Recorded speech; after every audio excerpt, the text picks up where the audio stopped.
You must think I'm an utter idiot. No. I don't think you're an idiot. I think... Permit me, mademoiselle. May I have the pleasure of this dance? Thank you. What a joy it is to dance with her.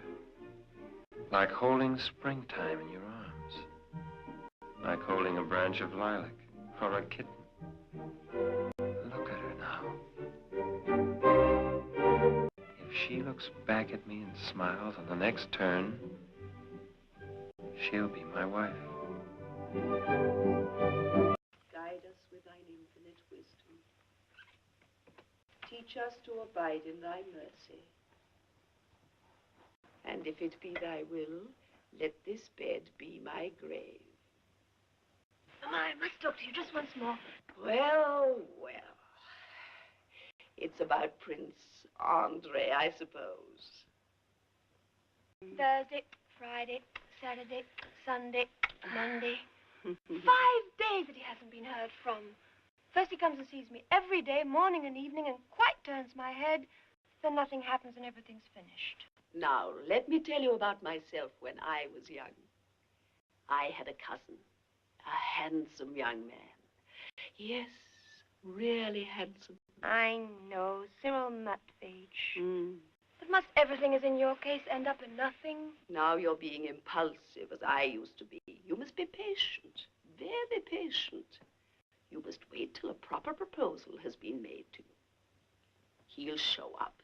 The last time he came, he had it right here on the tip of his tongue, his proposal. And he seemed so in love.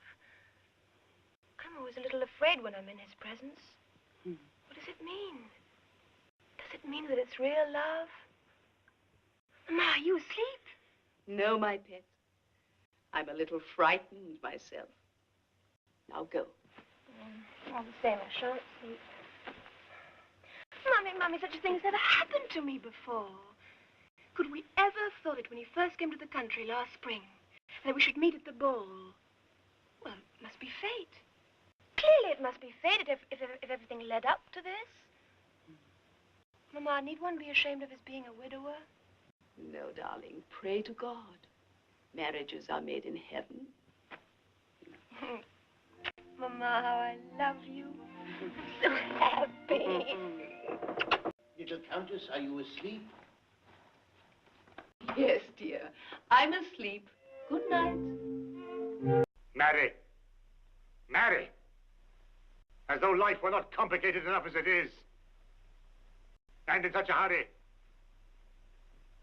You thought you knew what you were doing last time, too. Do you remember? This is completely different. It's always completely different. Before I met her, life was sad, meaningless, hopeless. You're over 30. By the time a man's over 30, life should be sad, meaningless, and hopeless. Father. All right, all right. Let's be reasonable. Her family is nothing. Now, Father. Nothing compared to the Bolkonskis, nothing. Her father is well known as a man who used to chase every woman in Moscow and St. Petersburg.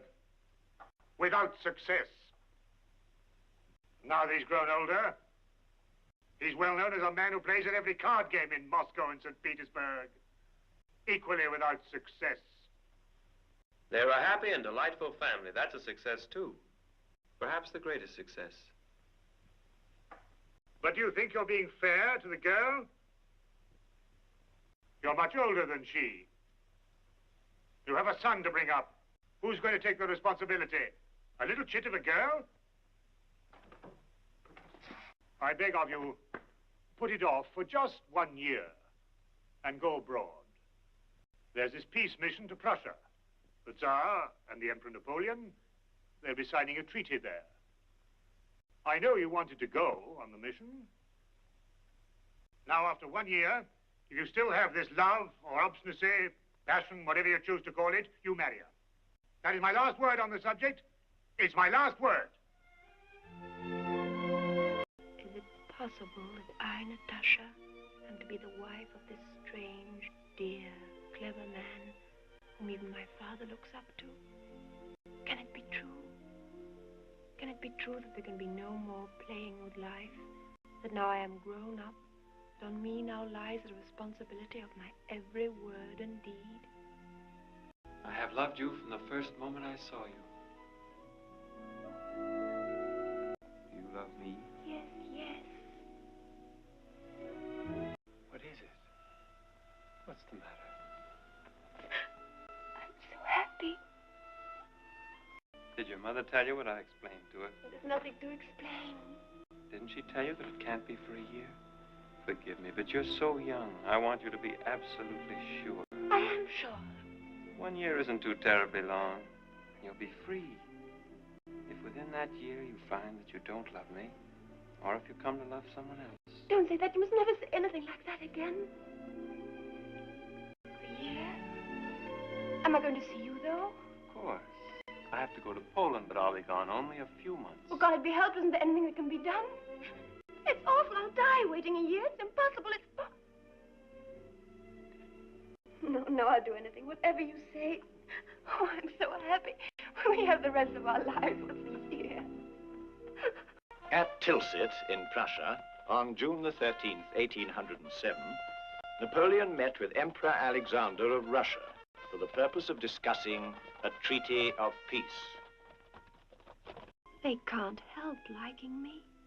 I'm so willing to do anything they wish.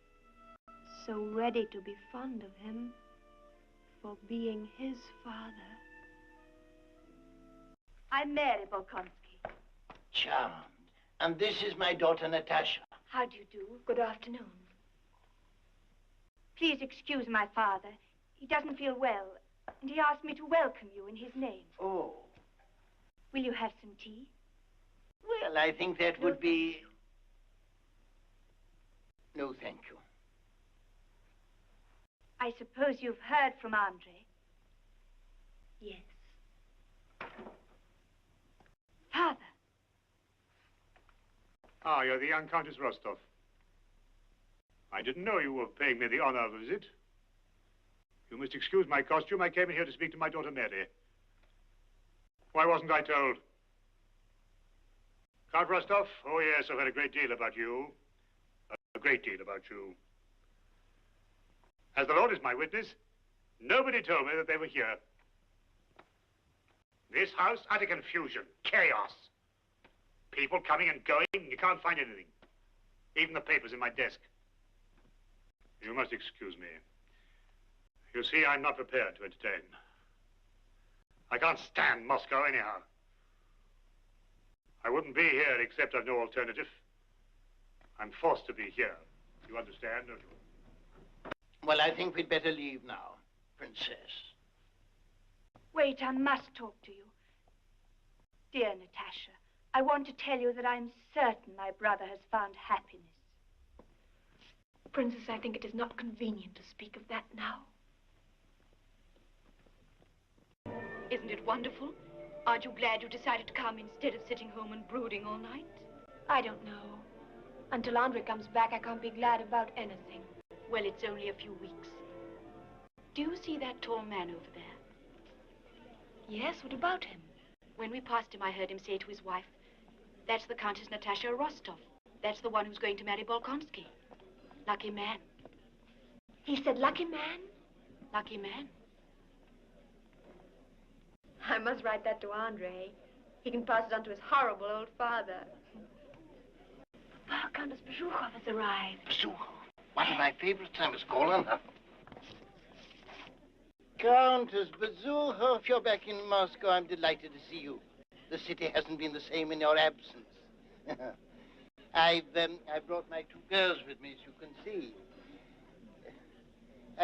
Well,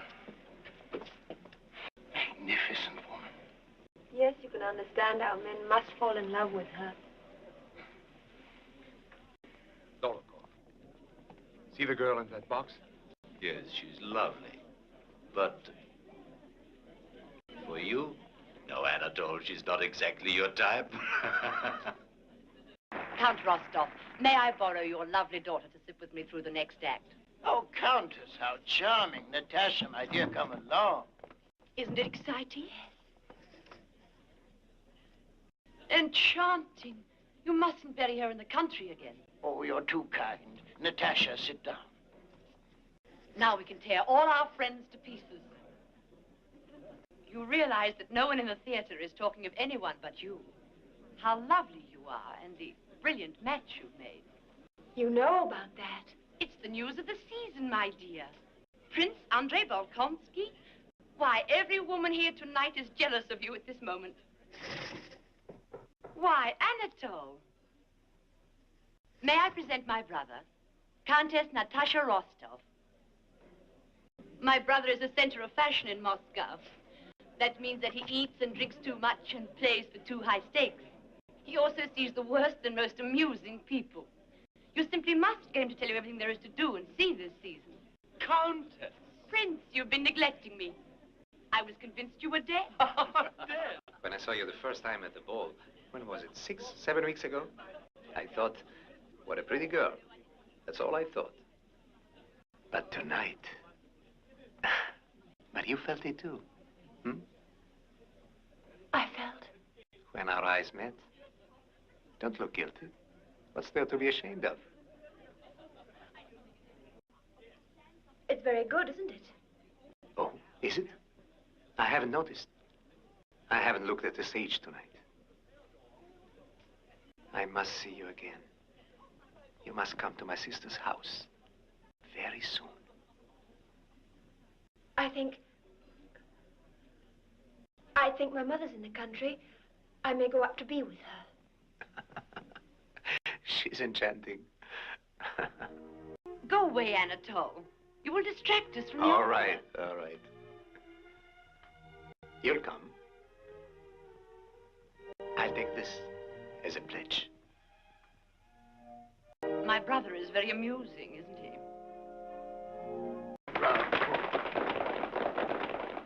How lovely she is. I don't think so, when I look at you. Natasha, come. Did you enjoy it? Thank you. I'm sure when they come. You're enchanting. From the moment I saw you, I never ceased worshipping you. I do hope you don't think us too informal, Count. Oh, Countess, well... I'm madly in love with you. Sophia, we must leave. My dear, we can't go now. It was like one big heart, palpitating with emotion. His Majesty the King was so moved that tears were streaming down his face. My clothes, please. I can't, you know I can't. Dearest Natasha, my fate has been sealed, to be loved by you or die.